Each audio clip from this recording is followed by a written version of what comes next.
Diyan mo. Old model na ba yung mga aircon nyo? Ng board ay ganito pa.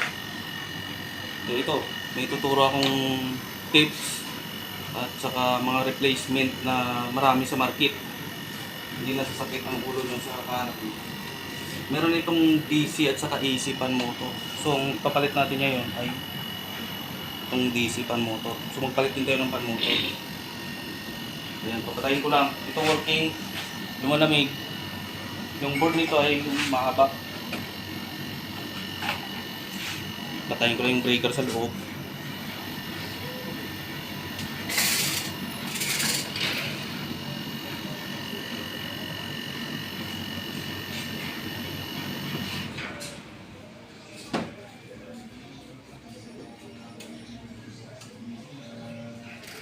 Huwag mo ikat ang video. Kinat mo? Huwag mo ikat.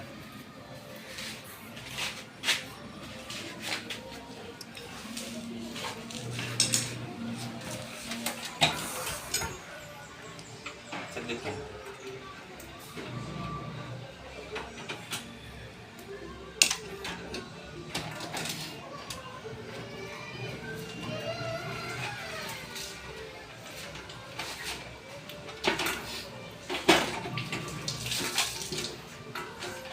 Yan ang board niya. Yung ipapalit natin ngayon, ito.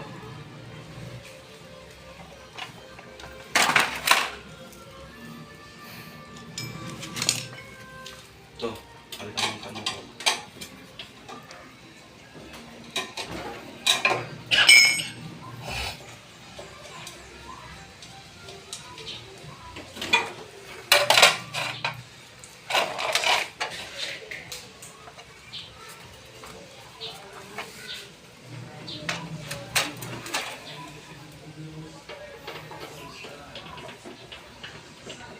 Palitan na natin ang panuto.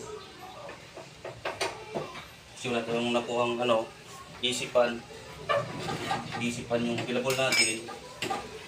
Kailangan natin ng palit na panuto.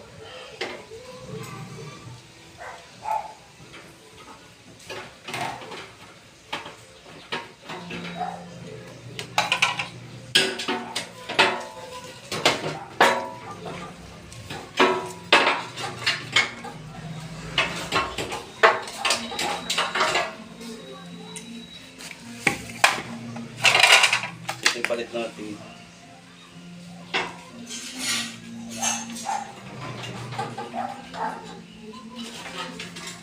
Mabilis pa po ang memory ng cellphone ko eh. Kailangan natin mabilisan.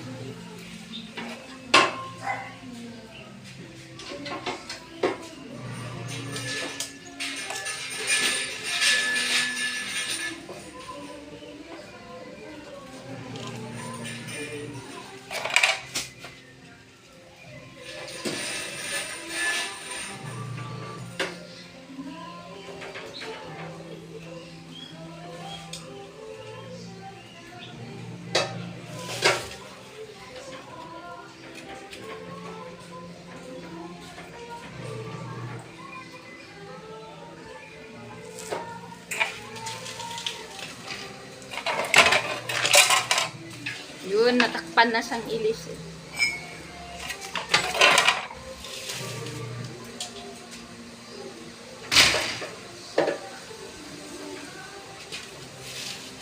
So maraming hindi naniniwala na kailangan pareho ang board na ipapalit. Pero ito yung program na naman magkapareho pero hindi siya magkapareho.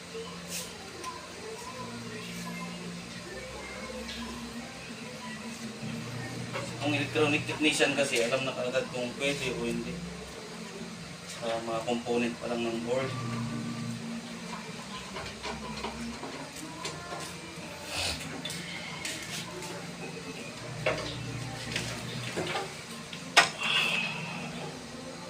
Kabit natin yung fan motor.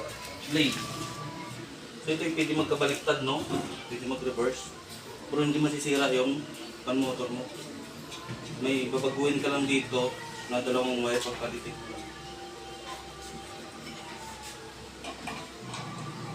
Mga DC wire, pwede mong balik pa rin yung dito. Pwede mong i-reverse.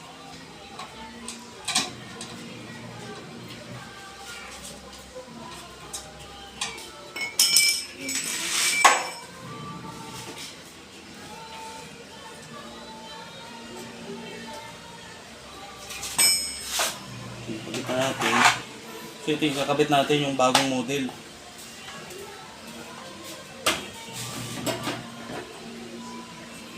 Lagyan natin ng tornilyo para hindi galaw-galaw. Ilang minutes na? 5. Mabilis pala. Mabilis kasi mapuno yung memory ng cellphone.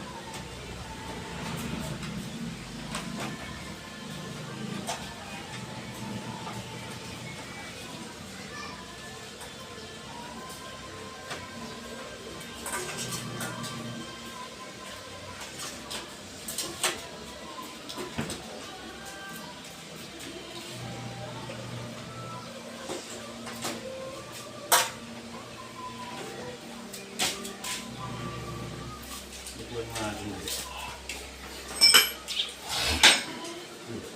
Double check mo. Pula at saka blue. Pula at saka blue.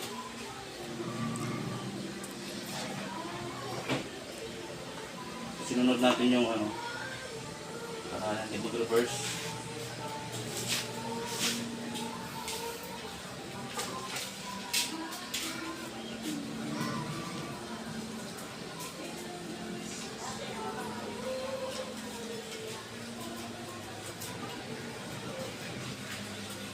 Ano bang tape?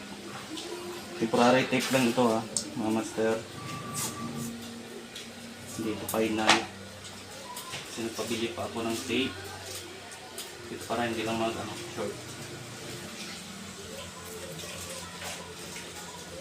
300 volts kasi yung isa dito. Pagka naka-andar, 1 pin 1 pin.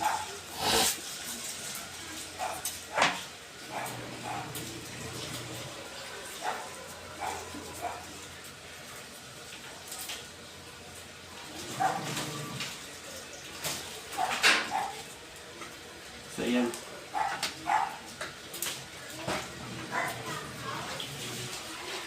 So okay na. I-on ko na sa loob.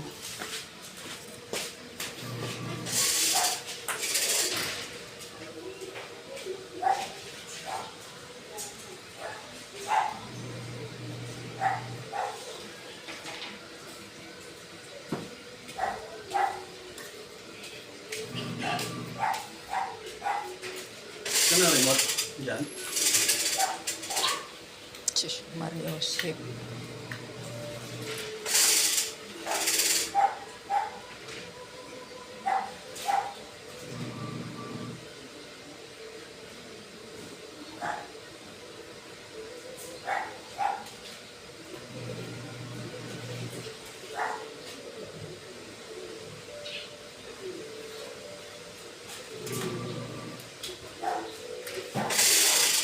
Hindi pa umandar. Saan ang remote lang?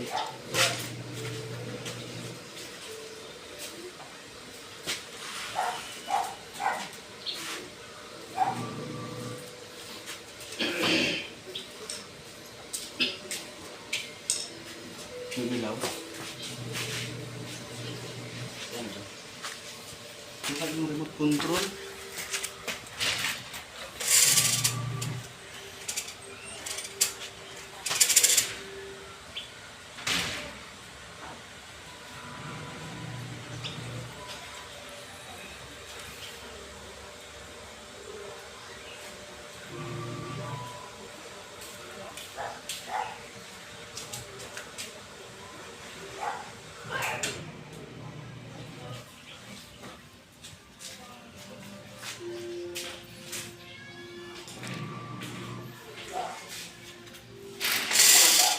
Ito pala sa bulsa ko. 10 mo lang. Andar yan.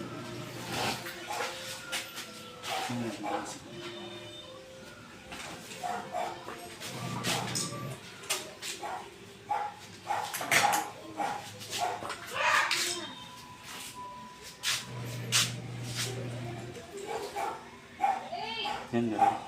10 lang.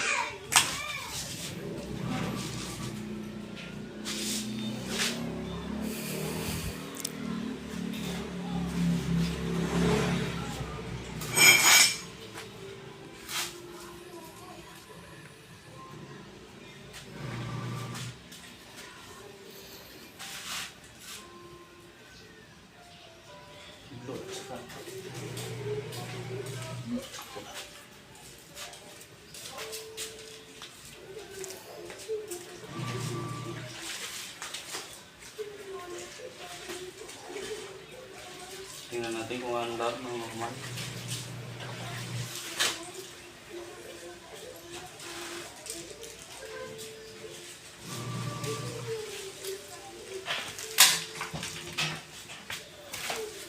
Tutukan mo lang.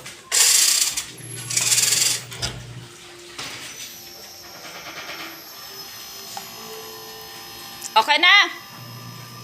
Ah, Yung direksyon ng pan. Ayan, pabuka na. Pabuka na. Ayan mga master. Ayan. Maandar na siya ng normal. So titingnan natin kung tatagal.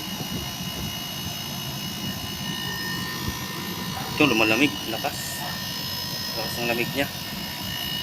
Kasi yung compressor natin malapit na mabutas. So i-treatment natin yan. Kaya mga nakabili kayo ng aircon, okay lang medyo maingay ng konti, basta wag lang magkalawang. Kung ako na-recommend ko na tatanggalin yung jacket. So ito yung pinalitan natin, no. Pakita mo. Kasi ito may nangangailangan, so wala na kami maibigay. So ito yung nasa unit yung ibibigay namin. Kaya pinalitan namin ng bagong labas ito kasi marami ito. Maraming stock kami nito. Ito kasi yung hanapin na pa-piece out na sa market. Kaya convert natin para maging matipid pa siya lalo. Kasi yung pan motor nito ng original ay ito. Medyo malakas na kumain ng kuryente. So pinalitan natin ng ganyan, magiging matipid pa siya lalo. So ayan. Normal na normal ang andar mga master. Papawis. Ayan. Yung pinalit natin ay ito. Ito yung pinalitan natin. Ito yung original. Yung pinalit natin ito kagaya nito. Dalawang variant ito. Meron dito capacitor. AC yung pan motor niya. Pero ito DC. Para mas lalong tumipid yung unit natin. So ayan, magtuturbo na mga master. Yan, nagpapawis na. Yan, nagpapawis na siya. So meron akong customer na naghahanap siya nito. Pareho may DC pan motor din yung hinahanap niya dito. Inupiran ko ng ganito, ayaw niya kasi gusto niya talaga magkamukha. So wala tayong magawa kung ayaw nilang maniwala sa atin. Kasi tayo, electronic technician tayo. Isang tingin lang natin sa board, alam na natin kung pwede o hindi. So ayan.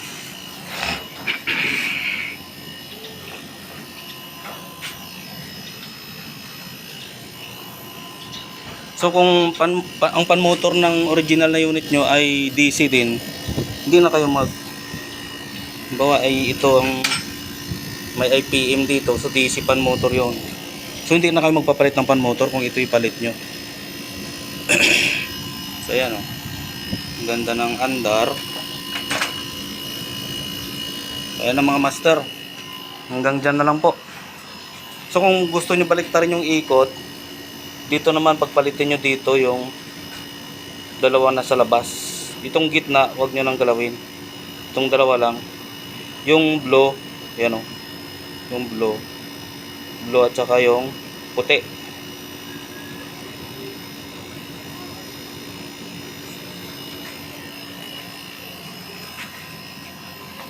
So okay na, no, tatakpan na natin. So sa mga hindi naniwala, ito na po yung video natin. Ito yung original ng unit. Yan ang ipinalit natin. So before tayo kanina magkalas nito, pinaandar natin. Maandar na dito yan sa unit kasi natutulog yung mga anak ko doon sa kwarto. Ginagamit nila. Pinapatay ko tapos pinalitan ko nito. So ayan. Lalong titipid yung kuryente nito kasi DC, fully DC na siya. DC motor na yung ginamit natin sa pan. Ayan. So ito pag nasira, marami naman tayo pamalit dyan na hindi rin same yung model number niya, pero alam natin na match sa IPM, sa frequency. So ayan. ito at saka ito pwede pagpalitin. Vice versa, mga master. Ito abundant ngayon sa napakarami nito sa market, available. Ito ay kunti na lang, mahirap na hanapin ito ngayon. Ito. So yan mga master, dito na lang. Yan, maandar pa rin yung compressor natin, unit. Yan, nagpapawis na mga master yan. Tapos yan. So, mainit yung buga niya. So, patayin muna natin, ayusin natin, lagyan natin ng electrical tape. So dito na lang mga master. Sana suportahan nyo yung mga vlog natin para marami tayong may share pa na idea.